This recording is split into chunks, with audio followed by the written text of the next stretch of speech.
This is Keith Jordan. I'm with the Hudson Valley Guild of Mental Health Professionals, and I'm interviewing Linda Curtis, who is also a member of the Hudson Valley Guild of Mental Health Professionals. So, Linda, how are you today? Doing well. It's a beautiful day now. Stopped raining finally.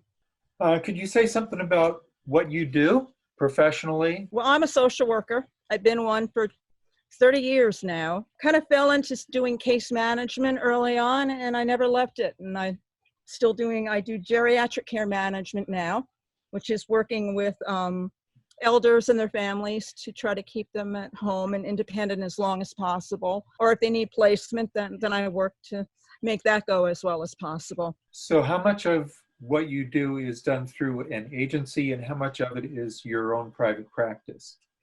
100% my own private practice. I used to work with agencies like most of us started off at, but for the past 10, 15 years now, I've been totally on my own. So what got you interested in doing this work, the geriatric work? A lot of people have asked me that, and the only thing I can come up with is that I grew up in a somewhat unusual household, literally. I grew up in a 4-family apartment building down in Hastings on Hudson in Westchester. My grandfather had a tailor shop. So he owned the building and he had the tailor shop in the front, storefront. And that's just where the family ended up staying multi-generationally.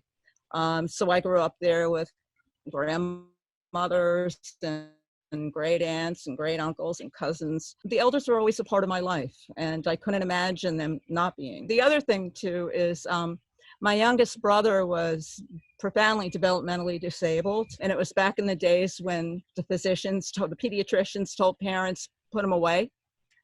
Pediatrician told my mother that. So we went and we looked at Letchworth Village, and this was back in the 60s.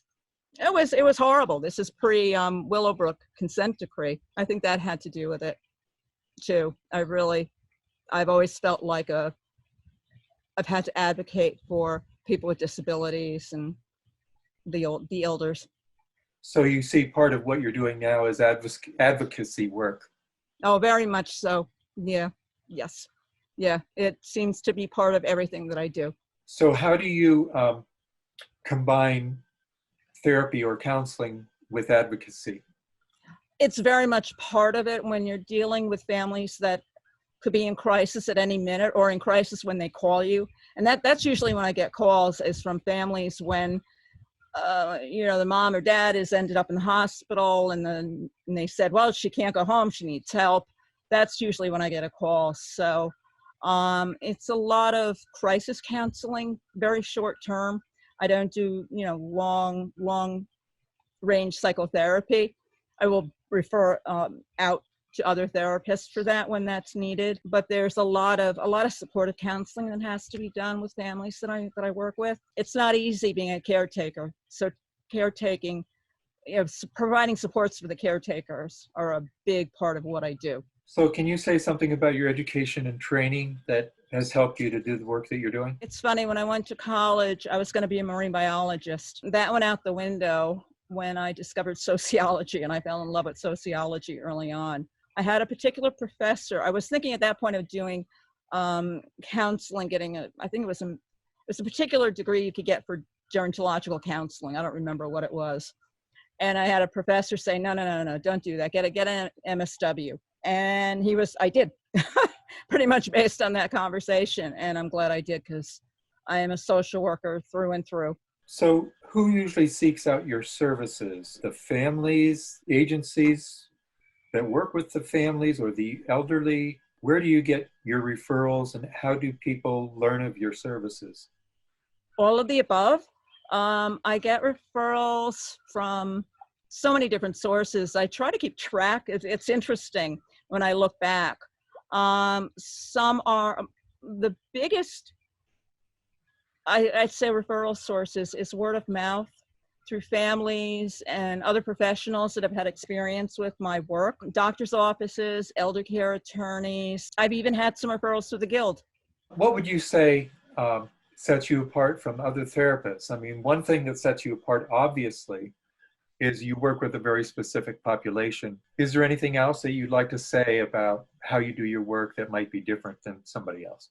I think because I don't give up with my families, I stick it out. For example, right now I'm helping a family that has a sister that has early onset dementia. She's only 65 and is already experiencing the last stages of the disease. And she has a lot of behavioral issues to the point that no facility that she's been in or near wants anything to do with her.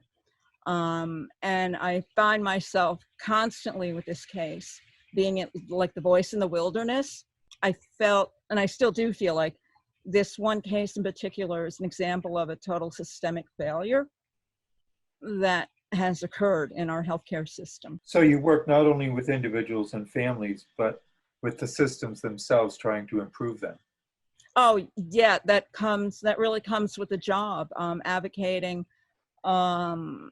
for your patients or your clients involves trying to get institutional change whenever you possibly can. It's a toughie, especially when you're dealing with things like Medicaid, the big really institutions that we have in this country and in this state. How would someone contact you to make use of your services? Call me or email me. Pretty simple. And you can call me anytime, and I always get back to people within 24 hours. It's 914-420-2438. And my, I have a website too. So my website is www.curtiscaremanagement.com, just like it sounds. And my name is Curtis. My email is like the website. It's linda@curtiscaremanagement.com. Well, Linda, it sounds like you really do have some very unique services you can offer to people, and especially to elderly people who certainly need services. They're an underserved population for sure. And so I think that this area is very fortunate to have you as a resource. And thank you very much for doing this interview with me. Thank you, Keith.